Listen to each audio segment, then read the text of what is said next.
In this video, I will guide you on how to fix Windows 11 stock on airplane mode. First, open the Start menu on your Windows 11 computer. Now search for Services and open the Services app. Here you want to scroll down and find Radio Management Service.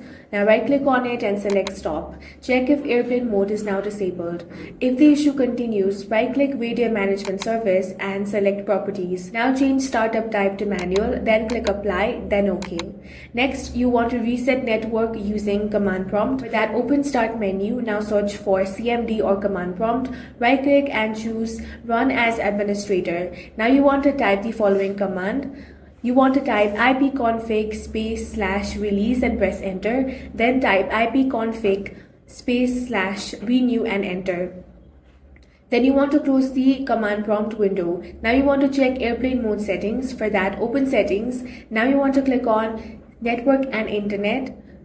Scroll to airplane mode. Make sure airplane mode is turned on. And that's all for this video. If you found it useful, make sure to hit the like button and subscribe for more videos like this.